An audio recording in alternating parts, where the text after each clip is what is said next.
So the New York Times story has now dropped, and we now also have a detailed series of statements from the journalists behind the story, Ralph Blumenthal and Leslie Kean, via the interview I was fortunate enough to conduct and premiere on the Project Unity YouTube channel.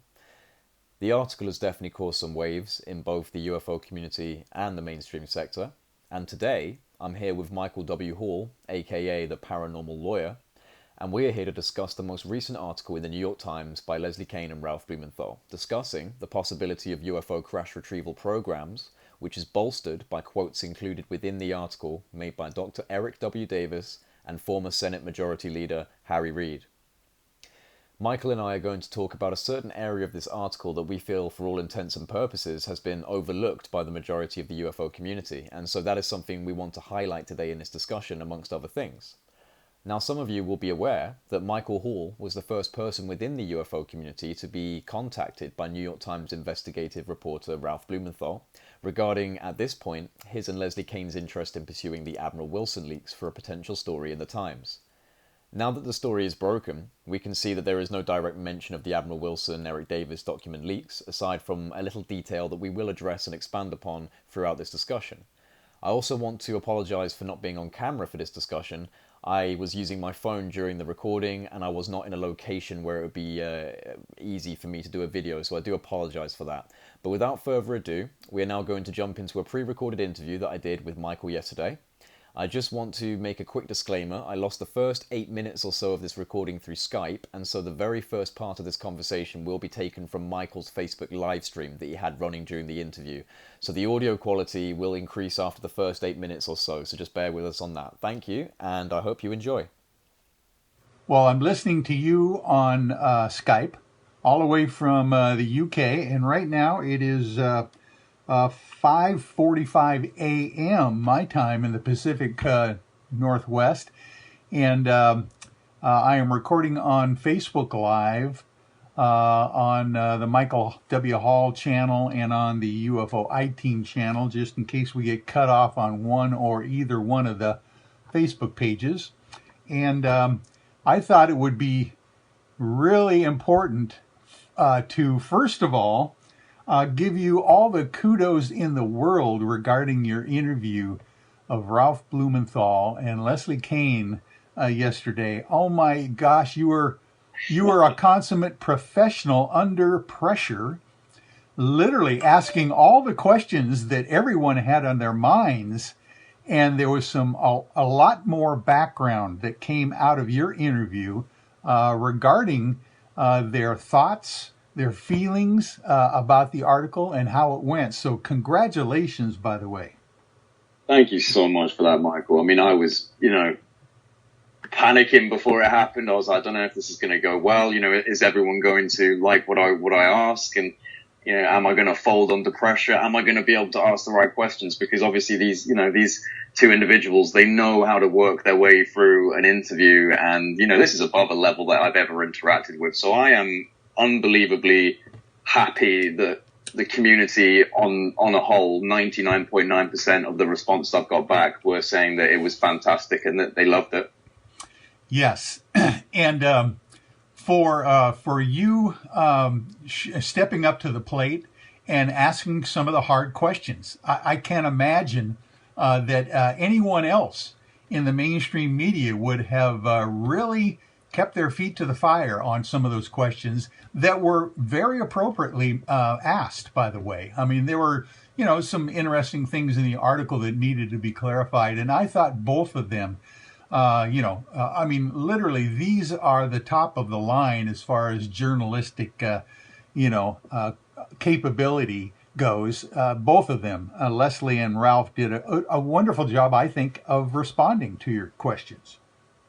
Oh, I think so too. I think that they did really, really well, and they responded within the parameters that they could. I'm sure that there were elements of the discussion that they wish they could have addressed in a further detail, but they just simply can't. I mean, that's just my opinion, but I would get that impression. But no, I think that they did a really good job of clarifying on some of the issues. And a lot of people have been wondering how it even happened that I managed to get this interview, because obviously I'm quite a small platform with Project Unity, and we'll get into that. But I think that I think that it's important that they interacted with someone who's, very much within the community, just someone who's trying to figure this stuff out, because, we all want to hear the important questions asked. And I think the most frustrating thing for people, at least within the UFO community, is when you get a story like this and then you get interviews that are happening in the mainstream where they're just misquoting, or they don't understand, or they're not applying a level of background knowledge within the subject. So they can't tackle any of the core issues. So I'm really happy that they gave me the opportunity to do this, because I think with some contribution from the community in regards to questions, I was able to formulate, a really kind of concise, form of questioning in regards to what we want to know specifically. Not so much the mainstream. The mainstream's finding things out now, and that's really good and it's extremely important. But I think it's important for us as well, because we need to know certain things, and sometimes we need to know specifics a little bit more specifically than people within the mainstream. Yes, exactly. And you have been involved with this article from the very beginning. I know that we discussed the idea that I was contacted by Ralph Blumenthal on May 11th. Way back then. I can't believe it's been that long since I initially got the call from Ralph about a follow-up article, from the December 16, 2017 initial New York Times article. And of course, you knew about that right away. And of course, it was a lengthy period of time between the two articles. But I'll tell you what, we are going to talk about today, I believe, you and I, some what I call mic drop revelations that actually appear in this new article of July 23rd, 2020, that I think most people have overlooked completely so far. It does seem like there has been, some statements that have been overlooked in regards to what they may be connected to. So that is the core area of the discussion today. So, why don't you kick this off with what you feel you find is the most important aspect of what we're about to discuss in regards to quotes? Okay, wonderful. The bottom line with me was that literally my client Grant Cameron, basically obtained this Admiral Wilson smoking gun memo of the century, as Richard Dolan calls it, early on, actually late in 2018, and then on January 2nd of 2019, he sends me a copy of it. And so literally, I have been living with this document along with Grant and a few other folks since January 2nd of 2019, going over every single line of the Admiral Wilson memo, trying to decipher what it's actually saying, and getting into the details, vetting, the document as far as dates and people and programs that are mentioned in there. There was some language that was very off this world, alarming language that Richard Dolan initially pointed out. That basically the second to the last page of the Admiral Wilson memo mentions that there is some materials that supposedly, I'll just quote it. It says, the program manager said they didn't know. This is the program manager for the unacknowledged special access program that Admiral Wilson found that he was trying to get read into. The program manager said they didn't know where it was from, talking about a craft. They had some idea on this. It was technology that was not of this earth, quote, not made by man, not by human hands. That's what Richard Dolan read in actually 2006, he says, saw a portion of this memo. That's always stuck in the back of my mind as well. Then we have the actual New York Times article that came out. And initially when I read the article, I was waiting for some kind of further revelation regarding the Admiral Wilson memo in the New York Times second shoe drop article. And so I was scouring it and scouring. We've got, Lou Elizondo mentioned. We've got Various insiders, Harry Reid, from the Senate mentioned and all that kind of stuff. And then finally, there is a mention of Dr. Eric Davis. And now, as we all know, Dr. Davis has been non-committal about the veracity of the Admiral Wilson memo. No comment. He says he cannot make comments on that at all. Other people, like Hal Puthoff, Admiral Wilson himself, have mentioned it, and then Admiral Wilson says he doesn't remember, the details, and basically denied that the memo actually took place or that he was a part of it. But of course, in the memo, it mentions that Admiral Wilson told Eric Davis that he would have to deny anything about it. So when the New York Times article comes out, it literally mentions that there is a quote in the article. It says, by Ralph Blumenthal and Leslie Kean, Mr. Davis, quote, who now works for Aerospace Corporation, a defense contractor, said that he gave a classified briefing to a Defense Department agency as recently as March, that would have been March 2020, this year, about retrievals from off-world vehicles not made on this Earth. Now, when I read that the first time, it kind of went right over my my psyche. I'm going, yeah. But then when I realized after I read it, where did I hear that language before? Where have I heard that before? And I'm going, this was language almost lifted word for word from the Admiral Wilson memo.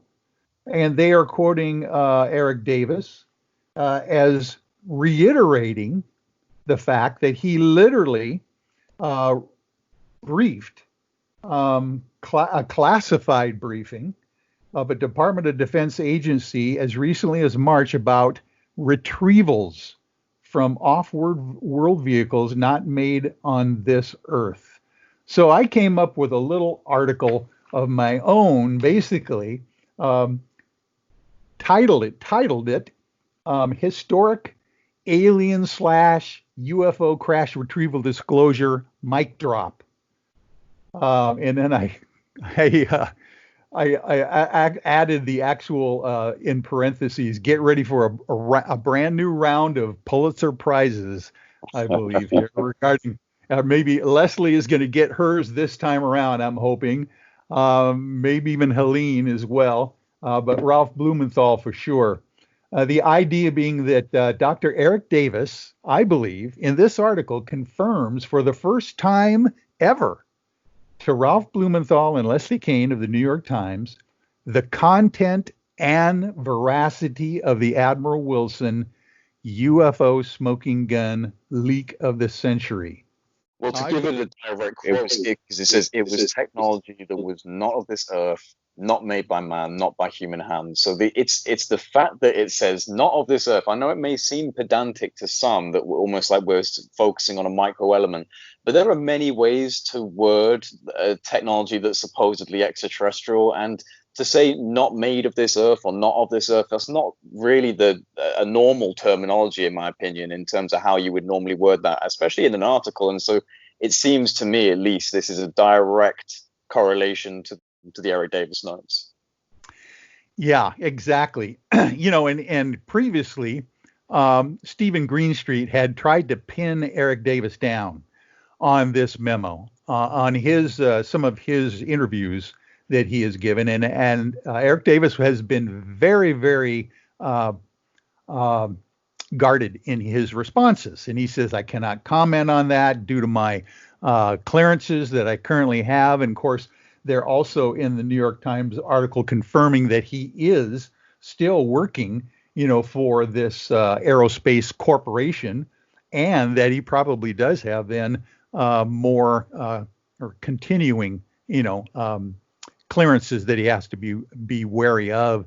But the fact that Eric Davis actually comes out now and mentions, the idea that he has been briefing Defense Department agencies about, and this is an interesting quote, it doesn't say about retrievals of off-world vehicles made on this earth, not on this earth. It says about retrievals from off-world vehicles not made on this earth. Now, when I first read that, I said, maybe that's just a glitch in semantics, in grammar. Why would they say about retrievals from off-world vehicles? Then I got to thinking, the New York Times is the cream of the crop, the top journalistic, documentation that we have in mainstream media. They know every word that goes into an article. My take on this about retrievals from off-world vehicles could be there are things taken from these off-world vehicles, potentially material, of course, technology, of course, maybe even bodies. About retrievals from off-world vehicles not made of this earth. Anyway, to get Eric Davis to actually say this, I think is a major, what I call mic drop revelation.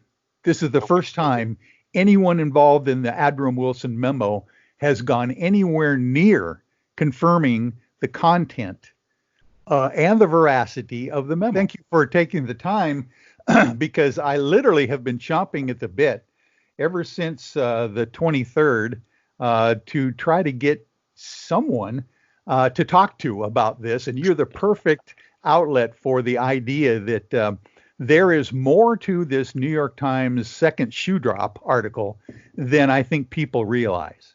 Absolutely. One thing I wanted to bring up with you, are you aware of the, now I can't remember what date this was tweeted on. It wasn't that long ago. It was only last week. Are you aware of the tweet that Christopher Mellon put up regarding the Admiral Wilson leaks in some format?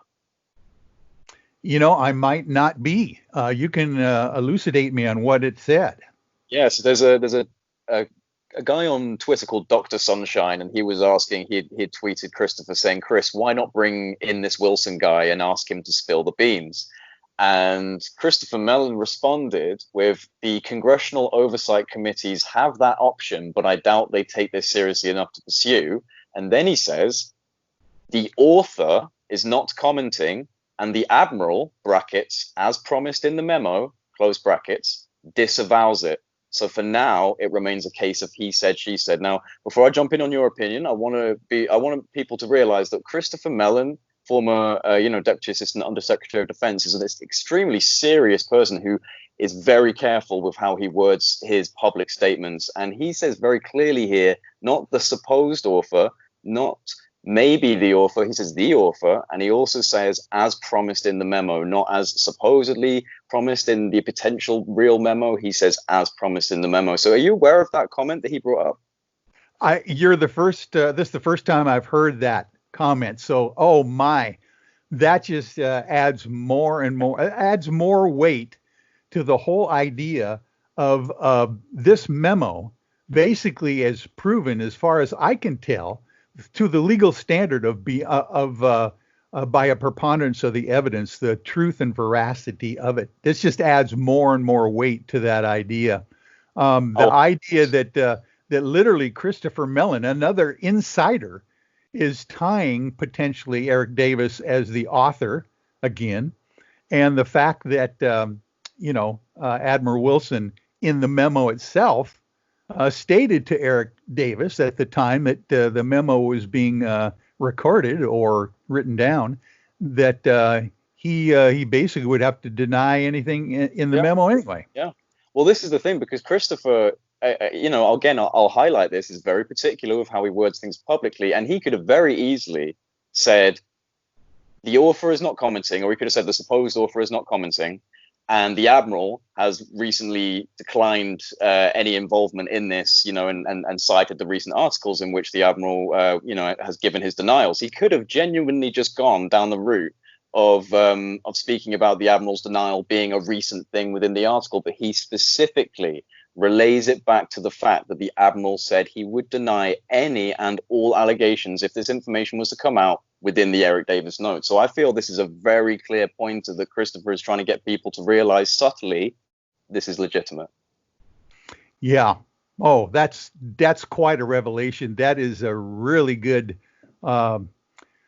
analysis of see, these are the things I believe that are little crumb drops that are out there that folks like yourself are able to put the dots together that other people just skip over. And I think this is very fascinating. Now, we have to realize that literally Dr. Eric Davis, from all of my research and admiration, seems to be one of the most smartest guys on the planet. He is embroiled in the middle of a major disclosure regarding not just UFOs. Everyone knows, and he's even mentioned, that UFOs have been proven beyond a reasonable doubt himself. That's one of his quotes. Not just UFOs, but aliens and crash retrievals and alien technology, being retrieved. So when you're a guy like him, he cannot disclose what he knows, of course, but I have a feeling that he is slowly but surely going around the idea that he can't disclose completely.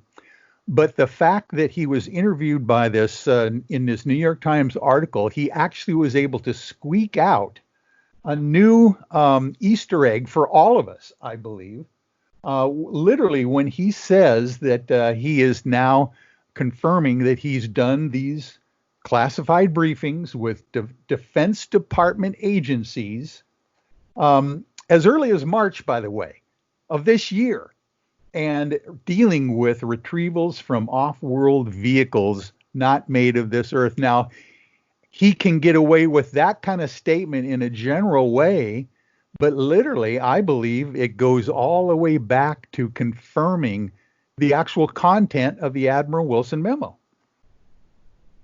Well, this is the thing, these people, they have to be extremely careful. We know they have to be extremely careful, and they, they know this, and they have to tread a very fine line. But I don't believe that individuals such as Christopher Mellon or Luis Elizondo or Eric Davis or Hal Puthoff, I don't believe that these people want to keep things back and keep things sequestered. I think that they desperately want information to get out, and they would love to be able to speak about the Admiral Wilson leaks without any sort of repercussion. But I think that they have to toe a very fine line that basically 99% of the population, neither me nor you nor anyone listening to this, I would imagine, has had to be involved in that type of apparatus of security and clearances and obviously professional and personal consequences from basically divulging classified information. So we can't be too aggressive with these people in regards to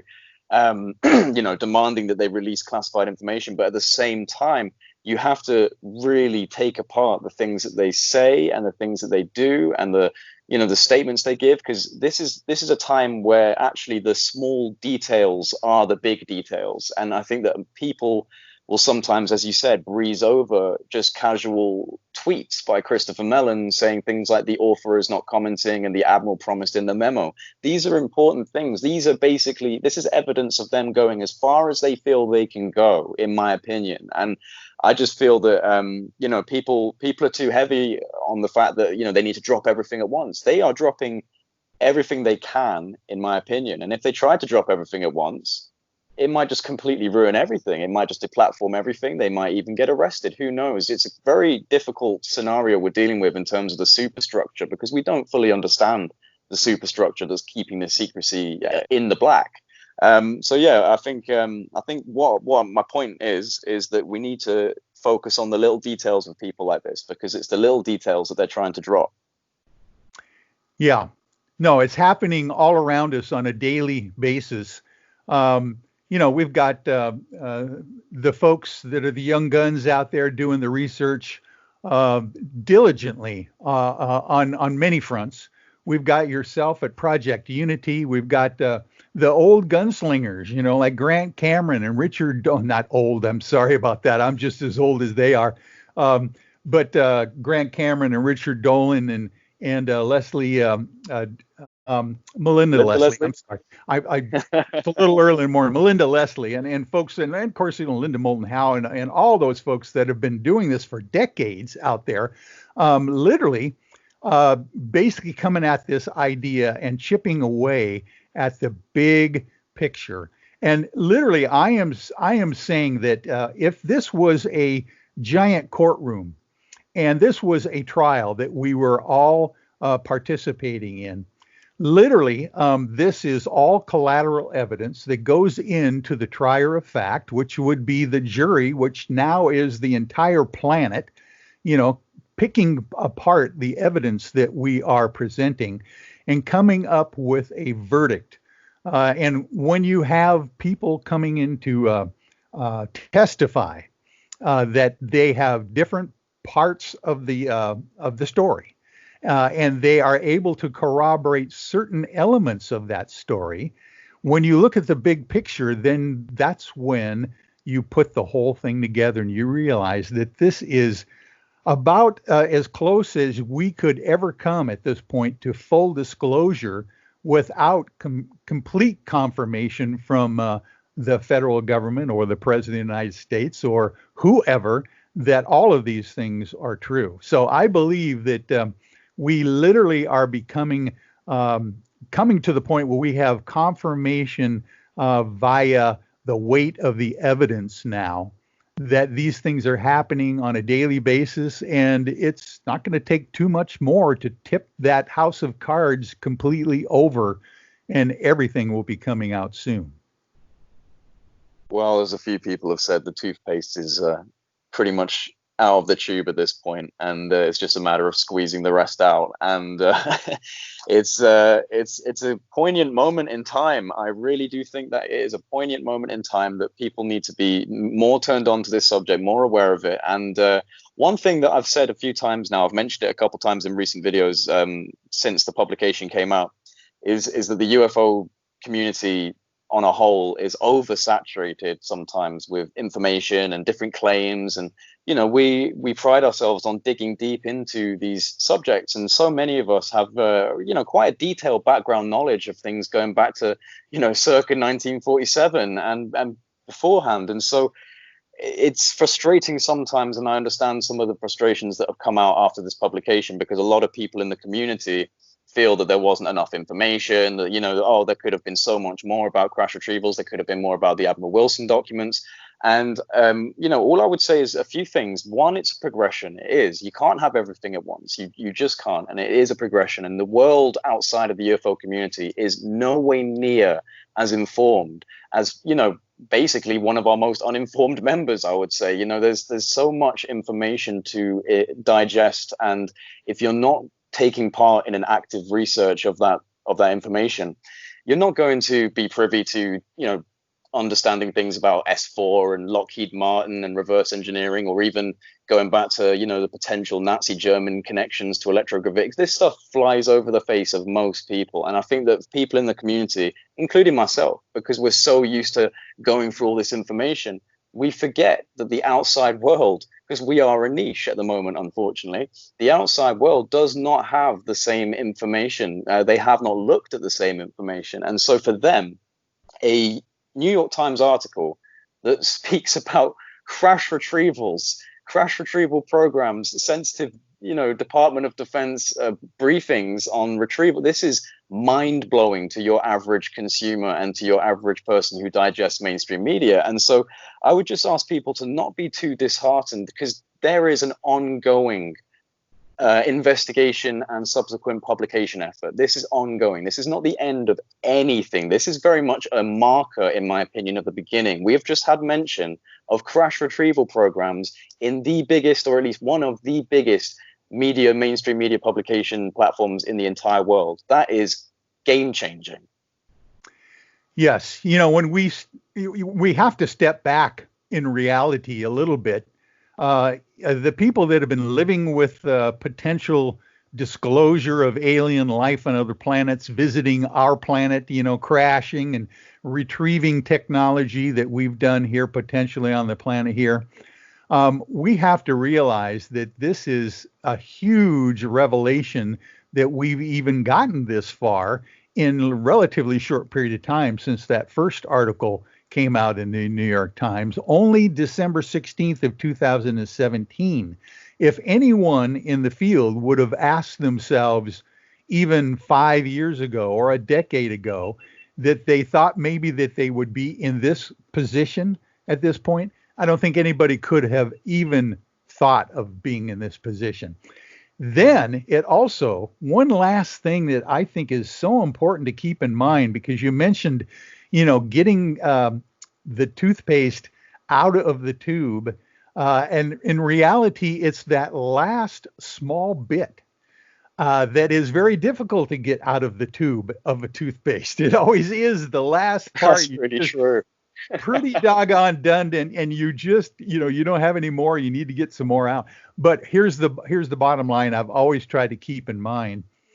What is so important that the deep state, whoever they are, MJ12, whoever, has wanted to or needed to keep this under wraps for over 70 years? What is so important?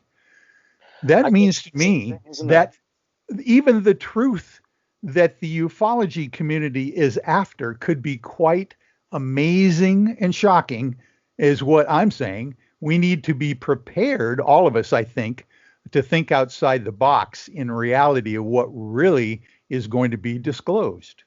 I completely agree with that, Michael. I don't think that's something that's really brought up as much as it should be, just in respects to, like, why has this happened? Like, we all argue over what's happened, how much reverse engineering, if any, is taking place, how much recovery has taken place, how many visitations, etc., etc. But there isn't a whole lot of discussion really right now, at least, as to why this has been kept so secret for so long. Everyone has different speculative reasons, but I mean, in terms of what I mean when I'm talking about people who are not asking that question, I mean more about mainstream media and senators and people like that. There's plenty of people in the community who are asking the why question of why this has been sequestered. But in the public and in the mainstream, I think that's probably going to be the next step. Like, the more information that comes out with more publications, more articles, more whistleblowers, or more people who have been given clearance to speak out, that little bit of toothpaste is going to come out. And I think that at that point, we are going to have very influential and what we consider in the mainstream to be very serious people asking that kind of question. Why has this been kept secret for so long? Maybe this is something that the transparency bill that Marco Rubio's proposed could actually end up dislodging enough information for key people within the public sector to start asking questions, and within government. Yes, exactly. I am really looking forward to whatever kind of report comes out in that regard, because indeed, if the Senate Intelligence Committee is able to pry that last part of the toothpaste tube out, or at least enough of it where we could then start really having some follow-up questions, that I think is going to be an end game. I mean, I think there's not much more that can be disclosed without really getting into the meat of the matter of what they are doing to keep all these things secret. And Jay, there is another good example in the Admiral Wilson memo itself that points to the fact of how important some of these revelations might be. On the last page of the memo, there is a point where Admiral Wilson goes to his friends and colleagues at the Pentagon and literally is spoken to by Jacques Gansler about the whole idea. He's commiserating that he's been shut down, threatened, to lose stars and, pension and all that kind of stuff if he tries to go forward. Jacques Gansler is then telling him, oh, yeah, well, he just, take it as a grain of salt. UFOs do exist, but alien abductions don't exist. That is an example to me that the insiders knew that Admiral Wilson was quite upset about not having a need to know about this major program that should be under his control as the Joint Chiefs of Staff, second command of all the intelligence departments of the military. And they were worried about him potentially going rogue, I believe. Yeah. And so I think Jacques Gansler was tasked by the rest of whoever is out there on controlling this mechanism to say, okay, listen, we don't know if he's going to really flip and go to the other side on this. So we want you to give him some disinformation just in case he goes out there and blows everything out of the water. Even the UFO community would call his bluff and not believe him because he's saying that alien abductions never happen. So what I'm saying is that even today, or even back then in 2002 and 1997, there is still that thing that they need to keep an eye and a close control on whatever is out there that is the truth. And they're willing to go to pretty much any lengths to do that. But then again, now we're seeing the chinks in the dike opening up. The actual, dam seems to be cracking at this point as far as information trickling out.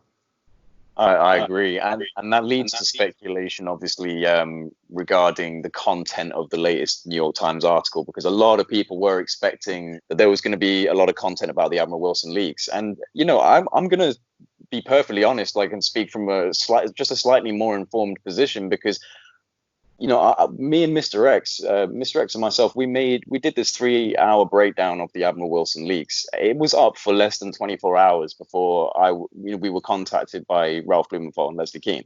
And, without going into specifics on what happened, because, to be honest, a lot of it I'm not actually fully aware, but I can confirm that Mr. X did have frequent conversations with them, including a very long sit-down essential briefing, in which he was breaking down what was put into our video, and further information. Now, I don't actually know exactly what was discussed, but I know that they've got an interest in this story, because they actually, with very politely, and we agreed it wasn't a forceful thing whatsoever. My hand was not bent in any way, and I have a lot of respect for Ralph and Leslie.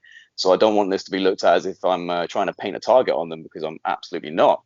But they did request that this video go private for a moment. And this video is 3 hours of nothing but the Eric Davis Admiral Wilson notes. And so do not think for a second, and this is me speaking to the listeners really, who are doubting that the coverage of the Admiral Wilson leaks is a likely scenario. Do not doubt that is something that is still very much in the minds of journalists who are looking to really push things forward.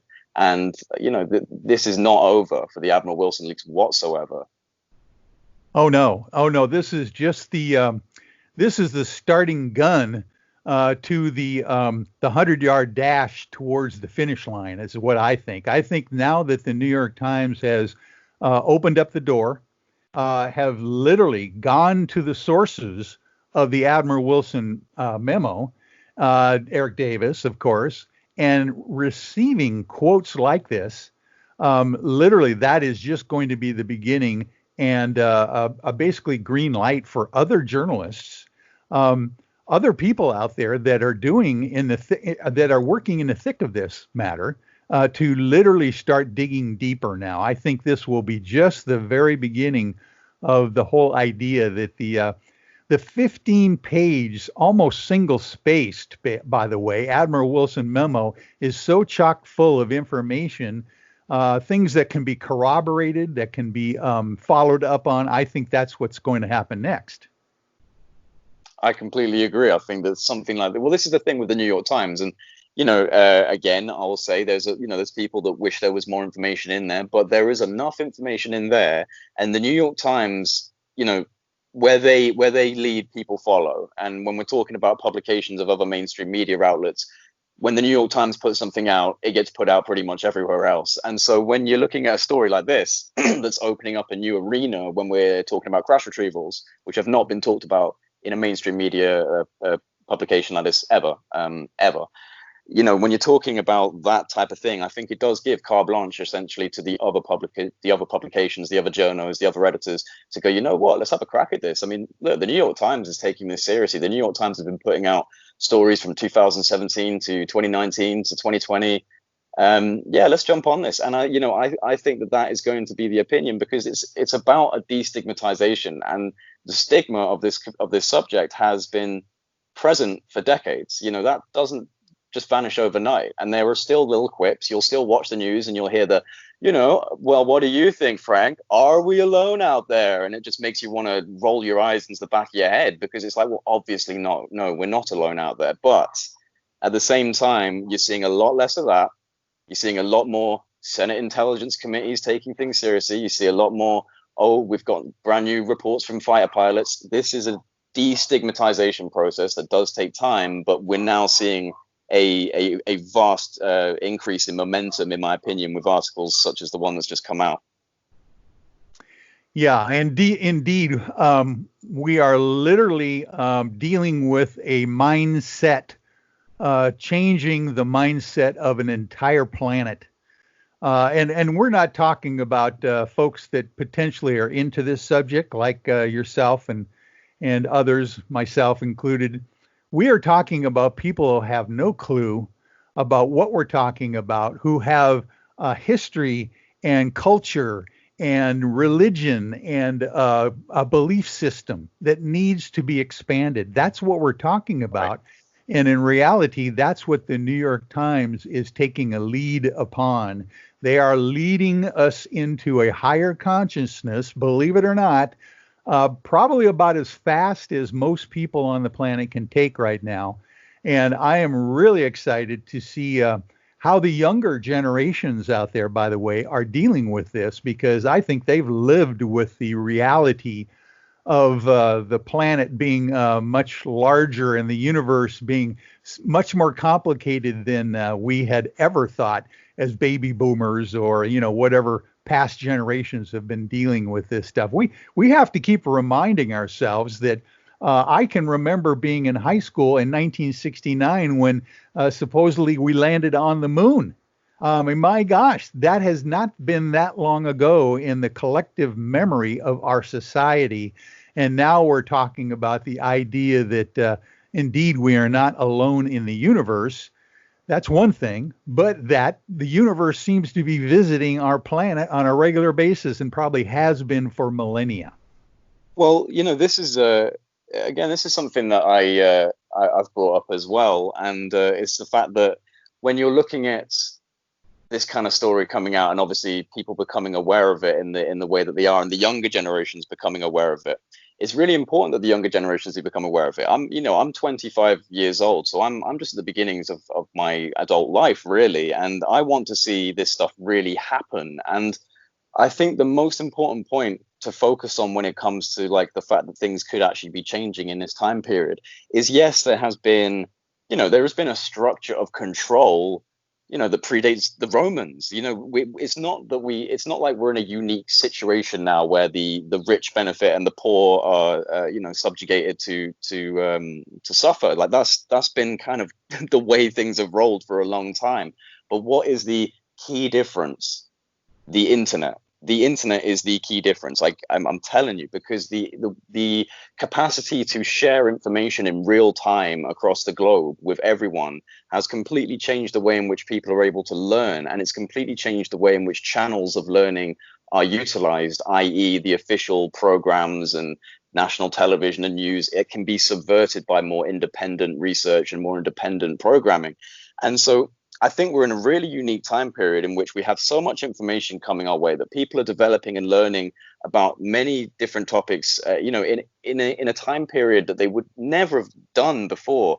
If you think about going back in time to before, when we were just in little villages around the world, you wouldn't have known about bandits coming to the village 20 miles away from you until they were already upon you and you were in trouble at the same time. But now we have, instantaneous communication everywhere, all over the world, all at once. And so you have an ability to learn, you have an ability to research. And I feel that anyone who knocks down this kind of subject and gives to be honest, quite uninformed opinions that haven't come from a research basis, you are, in my opinion, self-selecting ignorance. You're choosing to be ignorant because the information is there.